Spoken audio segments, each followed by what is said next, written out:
Investigation going on in Roseville. My name is Rob Becerra. I'm the Public Information Officer for the Roseville Police Department, and Captain Josh Simon will be providing an update on the incident, the investigation that is currently ongoing. Captain Simon is Josh, J-O-S-H, Simon, S-I-M-O-N. Captain. Thank you, Rob.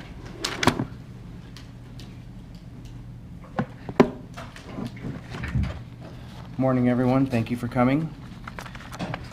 So I'd like to start by providing a brief recap of the incident yesterday that we're currently investigating.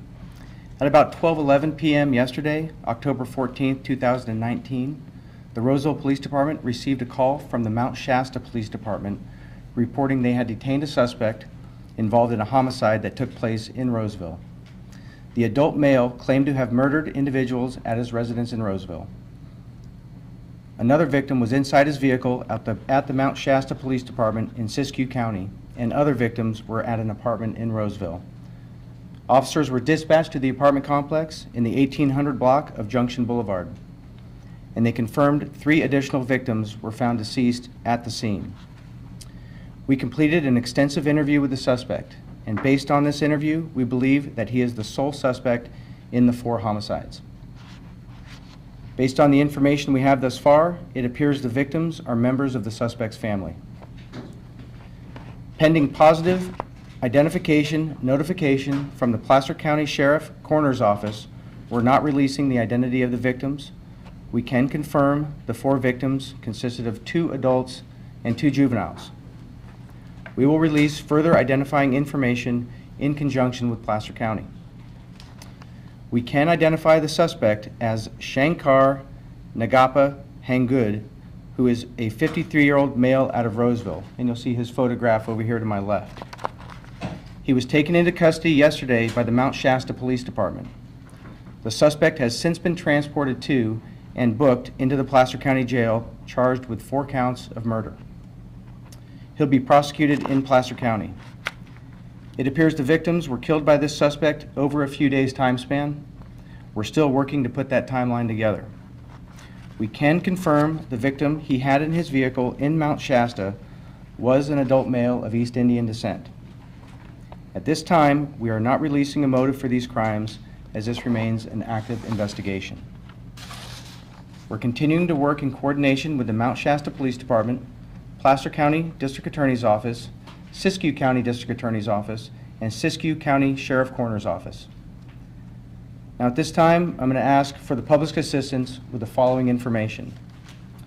Our detectives are still working to create a timeline for this series of homicides.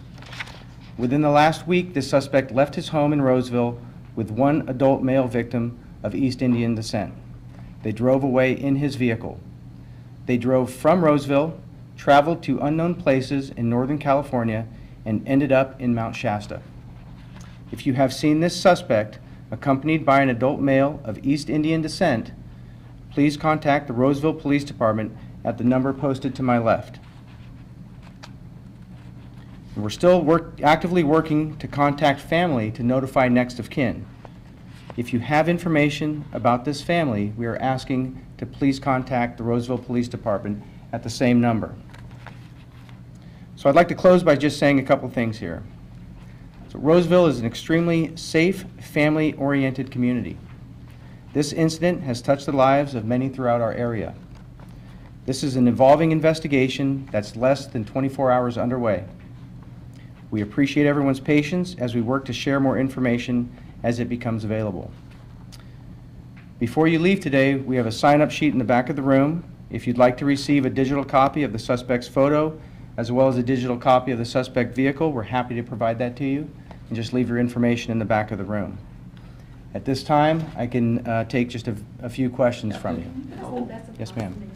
Just the time frame from when this began to when this ended, and the best understanding of what happened when.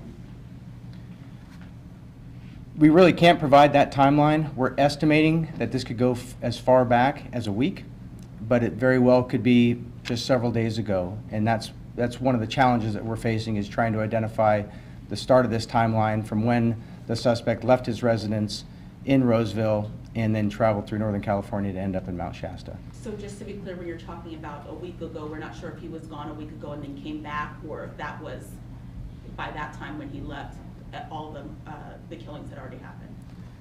Yes, we're not sure at what point he left his residence to go north.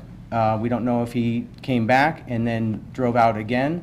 I think a lot of this information is going to be pending the results of the autopsies from the coroner's office, and we should have a timeline, created better at that particular point when we get those results.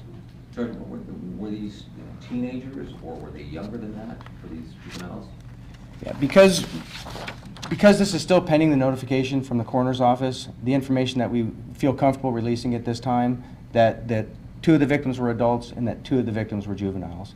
And because we don't have positive identification, we just don't feel comfortable releasing any more specific identifying information, because we really don't know at this time. And who was it that gave you the tip, or how did you receive the tip that this had happened?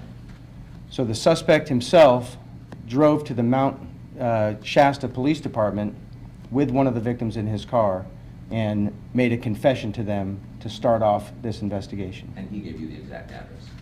And he provided the exact address to the Mount Shasta Police Department.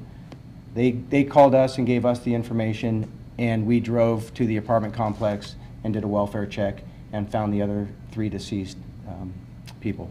Prior to that, were there any calls for service at that apartment? For example, maybe someone who missing people who had been walking, they expect to see in and out of there, a smell or anything unusual? Our crime analysis unit is working on putting together that information. I don't have that readily available to provide to you. And do we know what the suspect, was it the suspect, in fact, that also gave the information about the transport? You mentioned that transport about a week ago of this other person. Was it the suspect that provided that information, or where did that come from? Your question's a little unclear to me. The transport, you said that you believe that over a week ago there was someone else that went with this suspect somewhere, perhaps coming back, or not sure of the timeline, of course, but how did the information come about the other person being with him? I understand your question now. The adult male of East Indian descent that was located deceased in the suspect vehicle at Mount Shasta Police Department, the suspect provided that information to law enforcement there. Does that answer your question? It does. One other question. Yesterday we talked to some folks who live in that apartment complex. They mentioned seeing perhaps officers, not sure who, but in hazmat type suits, in white suits. Any reason why they wouldn't have been dressed that way? I personally did not see the scene, other than knowing that there's 3 deceased humans in there, and I would imagine that for evidentiary purposes and to not contaminate the scene, that's probably a standard protocol to dress in those suits as they enter into that environment. One other question. Yesterday we also heard that there was a police helicopter overhead, that there was some announcement that was being made asking someone to come out, that they were saved. What, if anything, does that have to do with this investigation?